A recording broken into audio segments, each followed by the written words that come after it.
नमस्कार दोस्तों, मैं doctor Piyush Nag, consultant interventional cardiologist, Shalby hospital Jaipur में कार्यरत हूँ। आज हम जानेंगे जो कॉमन प्रोसीजर्स हैं हार्ट के, जैसे एंजियोग्राफी, एंजियोप्लास्टीज एंड पेसमेकर, इनके बारे में। एंजियोग्राफी क्या होती है? जब भी पेशेंट को चेस्ट पेन होता है और हार्ट अटैक की संभावना लगती है तो हम एक जांच करते हैं जिसमें हम हार्ट की नसों को एक डाई डाल के देखते हैं। इस प्रोसीजर को एंजियोग्राफी कहते हैं। ये दो तरीके से होता है, हाथ की नस से भी और पैर की नस से भी। पहले के जमाने में पैर की नस से किया जाता था, लेकिन आजकल हाथ की नस से ही इस प्रोसीजर को कर लेते हैं ताकि पेशेंट को एंजियोग्राफी के तुरंत बाद ही हम चलना फिरना करवा सकते हैं। तो हाथ की नस से हम एक वायर को यहाँ जाता है और यहाँ की नस से सीधे हार्ट में जाता है। कोरोनरी आर्टरीज को हम हुक करते हैं और उसमें से डाई इंजेक्ट करके हम ये देख लेते हैं कि कौन सी आर्टरी के अंदर कितना फ्लो है और कैसा ब्लॉकेज है। उस चीज को हम रिकॉर्ड करते हैं एक्सरेज में और इससे हमें पता लग जाता है कि हार्ट की किस नस के अंदर कितनी बीमारी है। यदि हार्ट की नसों के अंदर 70% से ज्यादा बीमारी है या फिर हार्ट की जो मुख्य नस है लेफ्ट मेन, उसमें 50% से ज्यादा बीमारी है, तो इसमें एंजियोप्लास्टी करने की इंडिकेशन होती है,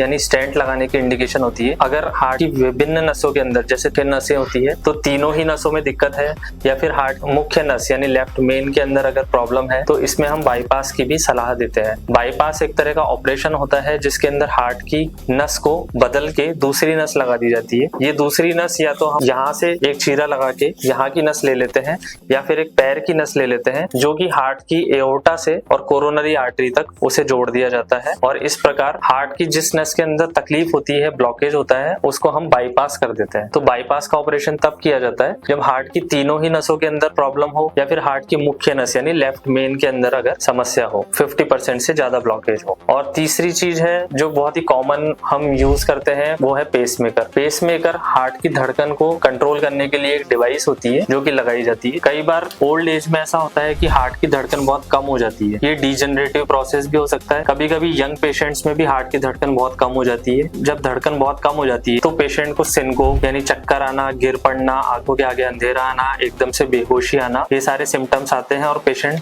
को हॉस्पिटल लाया जाता है। तब उसकी धड़कन अगर रिकॉर्ड होती है 40 से कम, तो ऐसी कंडीशन में हम सबसे पहले उसको टेम्परेरी पेसमेकर लगाते हैं और उसके बाद एक छोटा सा ऑपरेशन करके यहाँ चीरा लगा के और यहाँ एक मशीन फिट कर देते हैं जिसके वायर्स हार्ट के दोनों चैम्बर्स में डाल के और हम स्क्रू कर देते हैं। ये टेम्परेरी पेसमेकर और परमानेंट पेसमेकर। परमानेंट पेसमेकर की जो ड्यूरेशन होती है वो 10 इयर्स की बैटरी लाइफ होती है, यानी अगर एक बार पेसमेकर लगा दिया हमने तो लगभग 8 से 10 साल तक उसकी बैटरी सेम चलती रहती है और पेशेंट को उसके बाद कोई दवाई लेने की आवश्यकता नहीं पड़ती। 10 साल या 8 साल के अंदर जब बैटरी खत्म हो जाती है तो फिर हम इस बैटरी को वापस से चेंज भी कर सकते हैं। और आजकल लीडलेस पेसमेकर्स भी आते हैं जिसमें किसी चीरे की जरूरत नहीं होती है, सिर्फ नस के थ्रू ही हम वायर ले जाके एक छोटी सी मशीन यहाँ पे हार्ट के चैम्बर में फिक्स कर देते हैं और उसको वायर को बाहर निकाल लेते हैं। इसमें किसी सर्जरी या फिर चीर फाड़ के ऑपरेशन की जरूरत नहीं होती है। तो ये है तीनों मेन प्रोसीजर्स जो हार्ट के सबसे कॉमन 70 to 80% प्रोसीजर्स होते हैं कहते हैं।